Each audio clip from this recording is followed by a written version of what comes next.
Nem sempre grandes desastres começam com um erro óbvio. Às vezes, tudo começa com uma decisão que parece lógica, até inteligente dentro do contexto da época.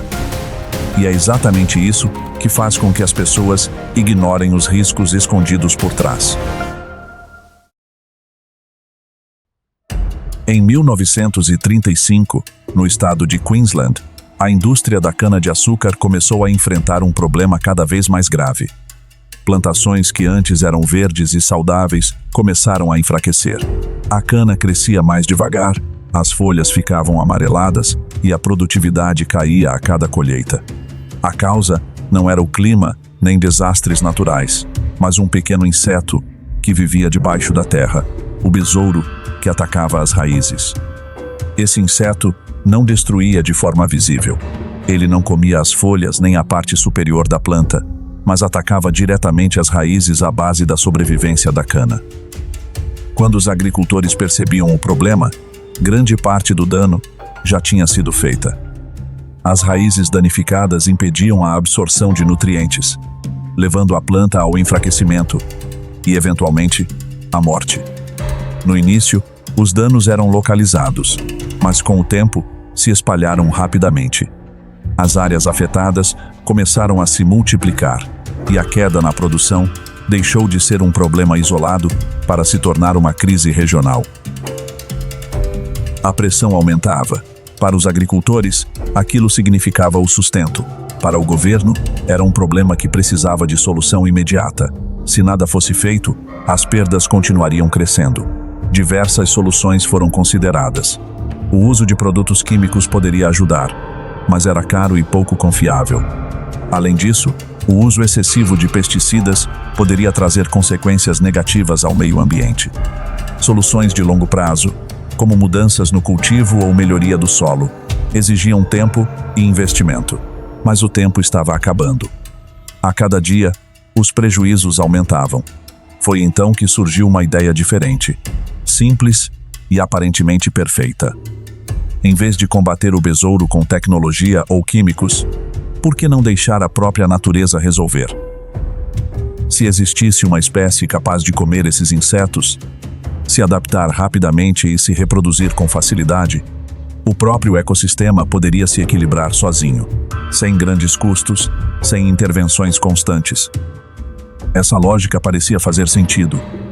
Após buscas, escolheram um anfíbio da América do Sul, conhecido por sua resistência, alimentação variada e capacidade de consumir grandes quantidades de insetos. Em junho de 1935, mais de 100 sapos cururus, conhecidos cientificamente como Rhinella marina, foram levados para Queensland. A decisão não foi impulsiva, foi planejada e cheia de expectativas. Para muitos, era a solução ideal, rápida, barata e baseada na própria natureza. Nos primeiros dias, nada de estranho aconteceu. O ambiente permaneceu calmo. A vida seguiu normalmente. Nenhum alerta, nenhum sinal de perigo.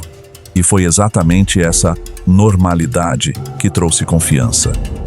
Mas a natureza não funciona de forma simples, como os humanos imaginam. O primeiro erro estava no entendimento incompleto do comportamento da espécie introduzida. Os sapos caçam no chão, se movem lentamente e preferem presas fáceis. Já os besouros viviam debaixo da terra, em locais onde os sapos não conseguiam alcançar. Ou seja, o problema e a solução praticamente não se encontravam. Mas havia algo ainda pior. Os sapos não se alimentam de apenas uma coisa. Eles comem qualquer animal pequeno o suficiente. Ao chegarem em um ambiente com abundância de alimento, rapidamente escolheram o caminho mais fácil. Em vez de atacar os besouros, passaram a consumir outros insetos, pequenos animais, ovos de aves e diversas espécies nativas que não tinham defesa contra eles. Uma mudança silenciosa, mas decisiva. E tudo isso aconteceu sem chamar atenção. Não houve colapso imediato, nem sinais claros de alerta. Para as pessoas, tudo ainda parecia sob controle. Mas por baixo dessa aparente tranquilidade, um desequilíbrio começava a crescer. Para piorar, os sapos possuíam toxinas fortes atrás da cabeça. Esse veneno era capaz de matar muitos predadores nativos com apenas um contato. Isso criou uma vantagem enorme. sem predadores, sem controle. Apenas crescimento. Nos primeiros anos, o aumento da população foi lento, quase imperceptível, e foi justamente esse período de falsa calma que fez todos acreditarem que a decisão tinha sido correta, mas a realidade era outra. Quando um problema não mostra suas consequências imediatamente, ele ganha tempo para se tornar muito mais grave. E no final da década de 1930, em Queensland, algo já estava acontecendo. A população de sapos começava a crescer.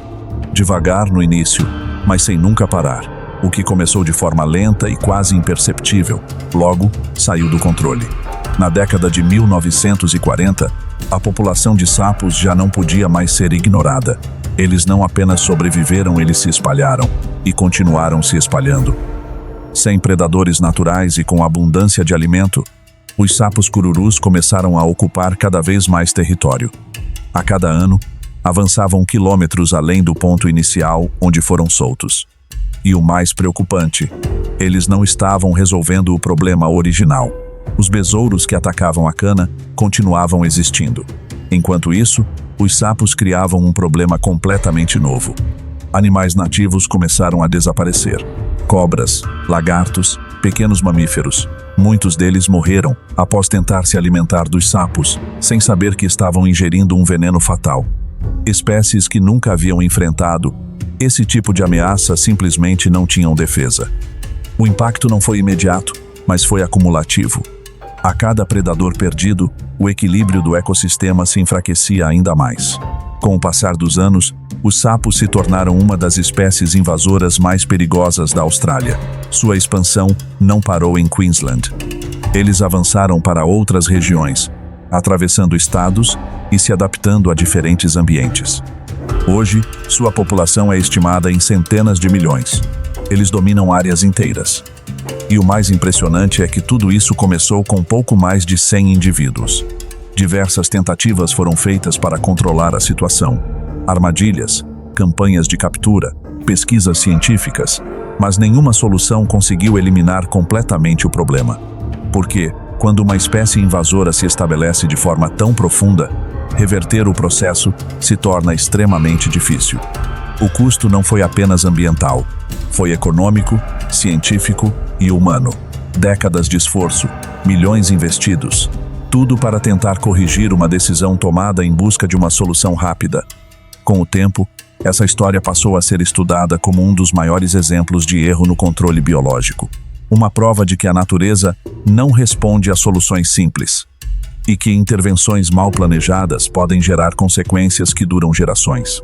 Hoje, em várias regiões da Austrália, a presença dos sapos ainda é uma realidade. O problema nunca foi totalmente resolvido, apenas controlado em alguns lugares. E a lição permanece.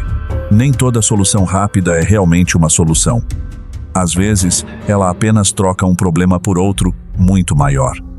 O caso de Queensland mostra que decisões tomadas sob pressão podem parecer corretas no momento, mas sem compreender completamente o sistema, o resultado pode sair do controle.